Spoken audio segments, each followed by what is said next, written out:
Hi everyone, and a really warm welcome to Squeaks and Nibbles channel with me, Lucy. Today I'm going to talk to you about one of the most popular pet lizards in the reptile hobby. And they are not a lizard that I would probably have bought myself, despite the fact that they are extremely cute. I'm in general into more arboreal stuff. However, this has absolutely been my daughter's reptile goal since she was about 6 years old. And when she turned 10, I agreed that she could have a reptile that was just hers. She's got quite a lot of experience looking after mammals, and obviously she's very familiar with my collection. And I thought that it was a really awesome starting point for a kid in the reptile hobby. And I'm just really happy with that decision, and I wanted to let you know that if you or your parent or carer are thinking about getting a pet reptile, you can't go wrong with a leopard gecko.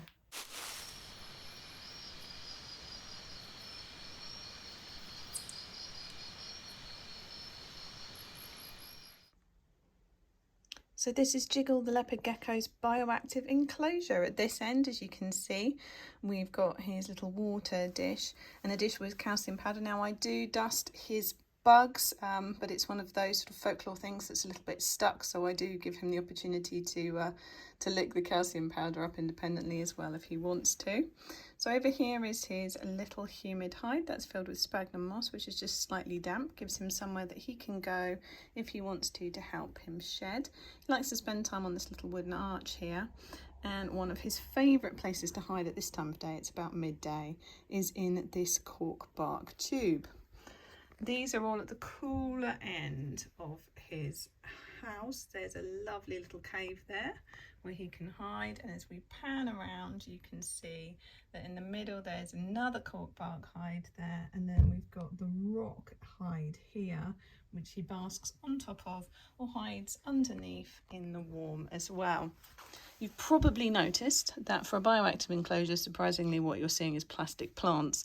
That's because I've just ripped out the sadly rather dead looking plants that were in there. I am not the best with arid enclosures yet, but I'm doing better with the bearded dragon one, and what's really thriving in there is aloe vera, so I'm going to pop a couple of aloe vera plants in there and see how they get along instead. Unlike bearded dragons, leopard geckos do not eat the plant life in their enclosures, so you can be a little bit more creative, but it's still important to make sure that you don't put anything toxic in. There are also, although you probably won't see them panning around today, quite a lot of isopods in here, and what they do is they eat the bark and they hide in the slightly more damp areas like in this box, and they help as part of the cleanup crew for the little ecosystem that we've got going on.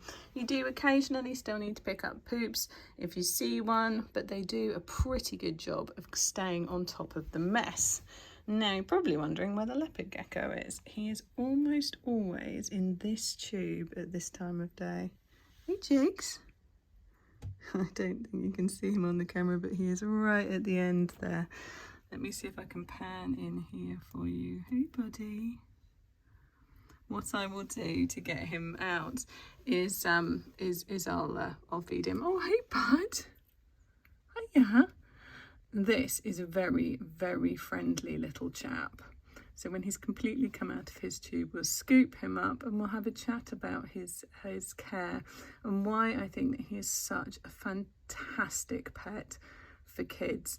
And by kids, obviously, I mean kids who are old enough to be sensible when handling and have a bit of responsibility. But basically, these are absolutely fantastic as long as you know what you're doing. And of course, there is a fair amount of parental supervision involved. When you're the responsible adult, you do need to accept some responsibility. So he's actually distractingly adorable. What I'm going to do now is I'm going to get him to come out. So I'll see if I can do it while I'm filming, but I might have to pop you down and then we'll have a little look at him. This is Jiggle. He is a Jungle Mac Snow leopard gecko. Let's see if I can get him into focus for you. This absolutely stunning little man is about a year old and my daughter's had him for about 6 months.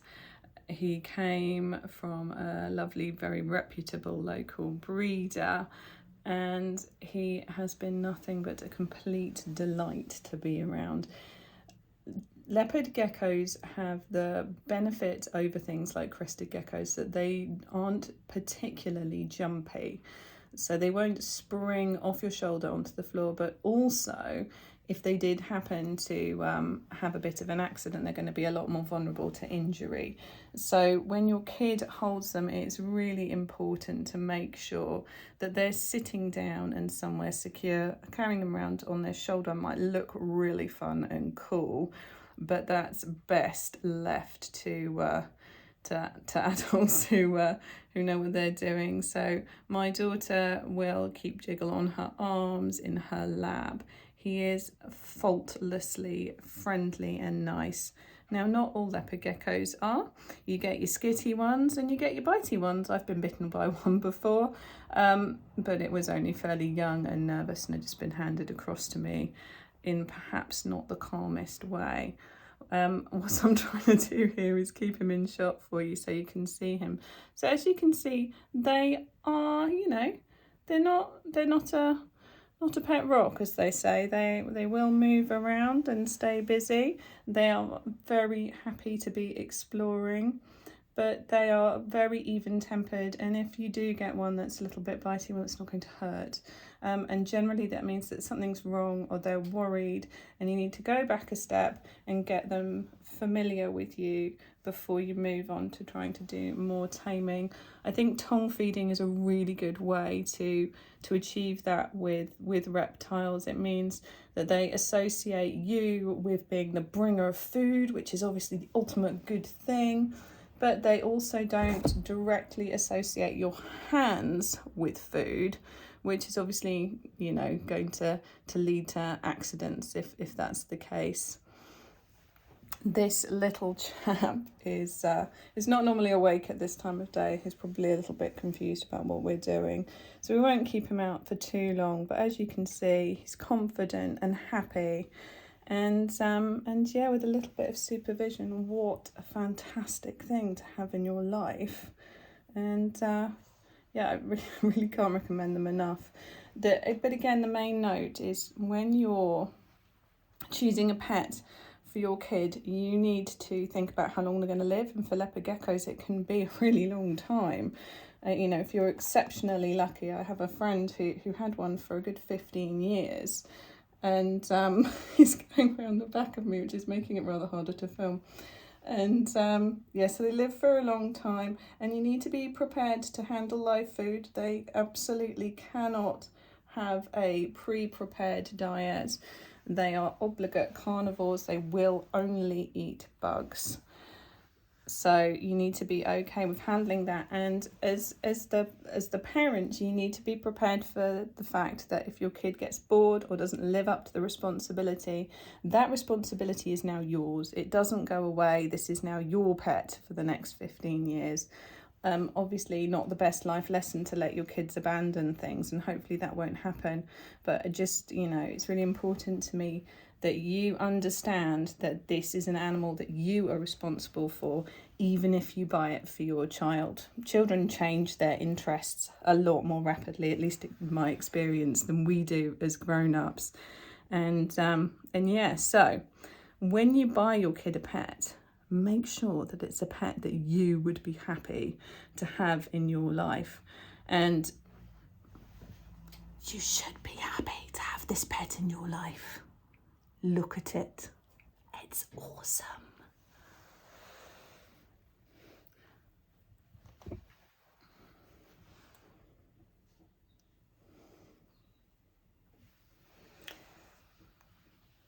When you look at discussions online about pet reptiles, you'll hear people use the word parameters a lot. Someone will say, oh, my gecko doesn't look very well, and people will say, what are your parameters? And what they're referring to there is the size of the cage sometimes, but predominantly the status in terms of UVB and heat, and often humidity as well. So these are from an arid place, so they need to be nice and warm a lot of the time. And even though they are diurnal or nocturnal, they still need to have UV during the day, and they will make use of that UV. It's really important for them processing the D3 and the calcium in their food to have that UV light. There's lots of very cool studies on that you can look up if you like that sort of sciencey thing.